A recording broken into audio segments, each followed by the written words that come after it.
زبان کی لغزش کا انجام جب حضرت معاذ بن جبل رضی اللہ تعالیٰ عنہ کو یمن کا گورنر بنا کر بھیجا جانے لگا تو انہوں نے حضور علیہ السلام کی خدمت پاک میں عرض کی کہ اے محبوب خدا صلی اللہ علیہ وسلم مجھے کوئی وصیت فرمائیے۔ حضور علیہ السلام نے زبان کی طرف اشارہ کیا، یعنی اے معاذ زبان کی حفاظت تیرے لیے ضروری ہے، زبان کی حفاظت تیرے لیے۔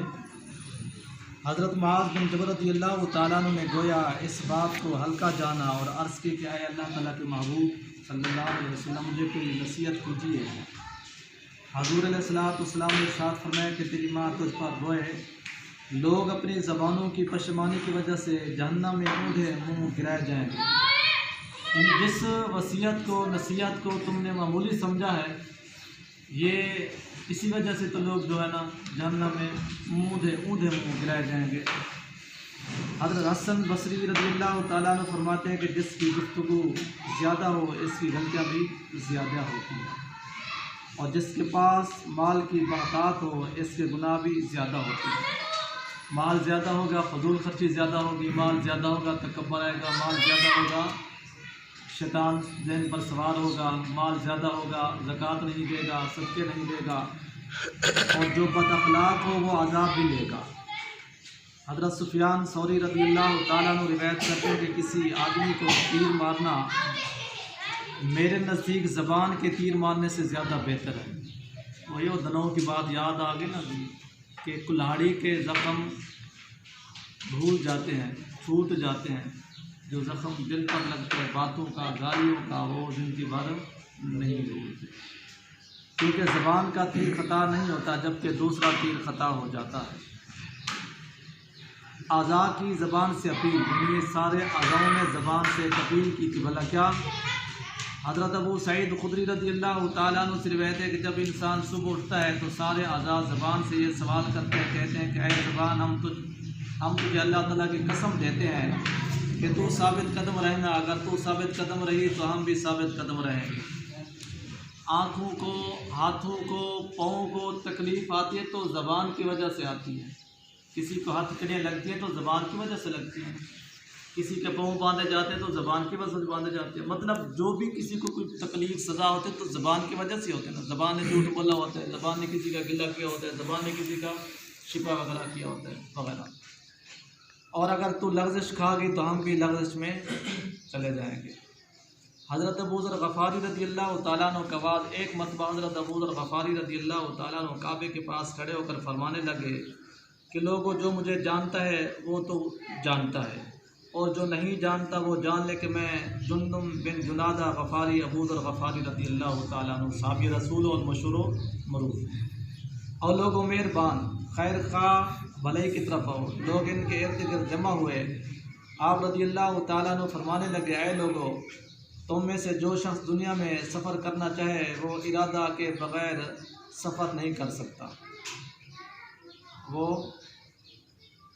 تو آخرت کا سفر بغیر ارادہ کے کیسے کر سکو گے؟ لوگوں نے عرض کی کہ اے ابو ذر سفر آخرت کے لیے ہمارا کیا ذات راہ ہے؟ مطلب یہ تھا کہ جب ہم دنیا کا سفر کرتے ہیں بغیر کرائے پیسے کے سفر نہیں کرتے، تو آخرت کا جو سفر ہے وہ بغیر پیسے اور کرائے کے کیسے ہوگا؟ آپ رضی اللہ تعالیٰ عنہ نے فرمایا کہ 2 رکعت نماز رات کی گھٹا ٹوپ تاریکی میں قبر کی وحشت کے تحفظ کے لیے زاد راہ ہے۔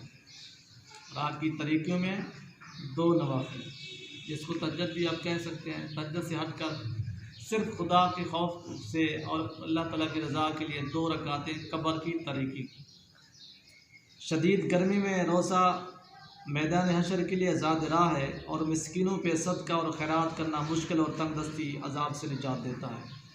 مطلب قبر کی وحشت کے لیے 2 رکعت یعنی رات کو اٹھ کر نماز پڑھنا، شدید گرمی یعنی کل قیامت کی محشر کی گرمی کے لیے روزہ رکھنا گرمیوں کا، اور مشکل و تنگ دستی عذاب کے لیے صدقہ خیرات کرنا۔ حج دوسرے بڑے بڑے امور کے لیے زاد راہ ہے۔ لوگوں تم دنیا کو 2 بڑی مجلسوں میں تقسیم کر لو، ایک مجلس طلب معاش کے لیے، جب نکلو اپنی روزی کے لیے، حلال روزی کے لیے نکلو، اور دوسری طلب ہو تو آخرت کی ہو۔ اس کے علاوہ تیسری مجلس کا نقصان ہی نقصان ہے، یعنی بندے کا جب قدم اٹھے یا اپنے رزق کے حلال کے لیے، اپنے بچوں کے لیے، یا پھر اپنے اللہ اور آخرت کے سامان کے لیے بس، کیونکہ اس کے علاوہ کوئی فائدہ نہیں۔ اور گفتگو بھی دو حصوں میں بانٹ لو۔ ایک کلمہ تمہارے دنیاوی امور میں نفع مند ہو، یعنی دنیاوی گفتگو بھی وہ کرو جس سے خود بھی نفع اٹھاؤ، دوسرے بھی نفع اٹھائیں، اور باقی تمہاری آخرت کے متعلق فائدہ مند گفتگو ہو۔ اس کے علاوہ کسی تیسری کلام کی ضرورت ہی نہیں ہے، کیونکہ وہ نقصان ہی نقصان ہے۔ اپنے رزق کو بھی تو حصوں میں بانٹ لو۔ ایک حصہ اپنے اہل و عیال پر خرچ کرو اور ایک حصہ اپنی آخرت کے لیے خرچ کرو، اور اس کے علاوہ تیسرے حصے کا کوئی فائدہ نہیں ہے بلکہ نقصان ہی نقصان ہے۔ پھر فرمانے لگے کہ صد حیف اس دن کے غم نے مجھے ہلکا کر دیا۔ کس دن کے غم نے؟ قبر کے اور حشر کے، اور بالخصوص آخرت کے دن کی، جسے میں پا نہیں سکتا۔ پوچھا گیا وہ کیا ہے؟ فرمانے لگے میری امیدیں میری موت سے بڑی ہیں۔ ہر بندہ یہی کہتا نا میرے پاس پیسہ ہے گا، میں بڑا بڑا کاروبار کروں گا، پلاٹ لوں گا، مکان لوں گا، یہ کروں گا وہ کروں گا، یعنی کتنی لمبی لمبی پلانیں سال ہر سال کی۔ پتہ یہ بھی نہیں کہ میں بیٹھا ہوں بھی اٹھ سکتا ہوں کہ نہیں اٹھ سکتا، یہ سانس آ رہے ہیں بڑی، یہ جو سانس آئے دوسرا آئے گا کہ نہیں آئے گا، موت کی خبر اتنے تک نہیں ہے، اور پلاننگ ہماری لمبی لمبی ہے۔ تو اور میں اپنے عملوں سے بیگانہ ہوا بیٹھا ہوں۔ پہلے تو عمل پلے ہے ہی کچھ نہیں، اگر کچھ ہے تو میں سمجھتا ہوں بس میں صوفی بھی ہوں، میں عبادت گزار بھی ہوں، عابد بھی ہوں، زاہد بھی ہوں، عاشق بھی ہوں۔ حضرت عیسیٰ بن مریم علیہ السلام فرماتے ہیں کہ اللہ تعالیٰ کے ذکر کے سوا زیادہ گفتگو نہ کیا کرو، ورنہ تمہارے دل پتھر کی طرح سخت ہو جائیں گے۔ یقین مانے ہم تو یہی انالیسس کیا، ججمنٹ کی کہ اصل ایک سوال پیدا ہوتا ہے کہ لوگ باتوں کے لیے بیٹھتے کیوں نہیں ہیں، باتیں سنتے کیوں نہیں ہیں، باتوں پر عمل کیوں نہیں کرتے۔ اگر اسی فرمان مبارک ہو، ویسے تو اس کے ریلیٹڈ کتنے فرمان مبارک احادیث میں، تفسیروں میں، قرآن پاک میں محفوظ ہیں کہ جو بندہ 24 گھنٹوں میں سے وہ 23 گھنٹے دنیاوی گفتگو، دنیاوی کام، دنیا داری میں مبتلا ہو، آپ بولیں تو اس کا دل کس طرح آخرت کی طرف جا، نیک کاموں کی طرف جا، ذکر اذکار کی طرف آئے گا، جب اس کے دل نے خواہ مخواہ باتیں، گلے شکوے، غیبتیں، دنیا داری باتیں کر کے اپنے دل پر جو ہے نا غبار چڑھا چکے ہوتے ہیں۔ وہ غبار لتھے تو پھر بندے کا دل کرے جو ہے نا میں جا کر مسجد پاک میں بیٹھوں، اللہ کروں، یا کسی نیک کی محفل میں جا کر بیٹھوں، یا پھر دین سیکھ لوں، یا دین پر کام کر لوں، کیونکہ ان کے دلوں پر تو صحیح میں نے پردے چڑھے ہوئے ہیں۔ کس وجہ سے؟ دنیاوی باتیں کر اور کتنی مجلسیں اس طرح کے ہیں، نہ ہمارا کوئی تن نہ تیرا، نہ کوئی مقصد، نہ لینا نہ دینا، خواہ مخواہ کی باتیں کرتے خواہ مخواہ کے وقت ضائع۔ اور سخت دل اللہ تعالیٰ سے دور ہوتا ہے، لیکن تمہیں علم نہیں ہے، کیونکہ قرآن پاک نے فرمایا کہ پتھر سب سے پتھر کے اپنا، سخت کیا ہے؟ پتھر ہے۔ لیکن کچھ انسان ایسے ہیں کہ ان کا دل پتھر سے بھی زیادہ سخت ہے، حالانکہ پتھر جو ہے نا وہ بھی رو پڑتے ہیں، وہ بھی نرم، ان میں سے پانی آتا ہے، یہ جتنے دریا سسٹم ہے یہ سب پتھروں سے آتا ہے، لیکن انسان کا ایسے دل پتھر ہے کہ کمال۔ بعض صحابہ علیہ الرضوان فرماتے ہیں کہ جب تو اپنے دل میں شدت، اپنے بدن میں سستی اور اپنے رزق میں ہرمان نصیبی دیکھے تو سمجھ لینا کہ تو نے کوئی فضول گفتگو کی ہے۔ یقین مانے یہ بالکل پرفیکٹ کم۔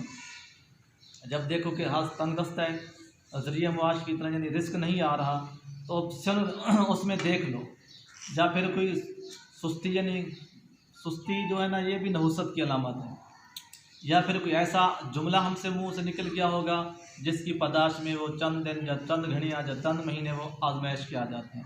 وہی بندہ ہوتا ہے کہتے ہیں یار میرا ہاتھ بڑا وسیع تھا، میرا کاروبار بڑا وسیع تھا، اب اتنا تنگ دست ہے کہ میرا روزی شام کا جو ہے نا بڑی مشکل سے دودھ کے پیسے بھی نہیں ملتے۔ یہی ہوتا ہے کہ بندہ خواہ مخواہ کی گفتگو کرتے رہتا ہے، اس کی پاداش میں، گرفت میں، سختی میں آ کرنا انسان کا ذریعہ معاش بھی سخت ہو جاتا ہے۔ اللہ تعالیٰ ہم سب کو صدق اخلاص سے منگل کی توفیق عطا فرمائے۔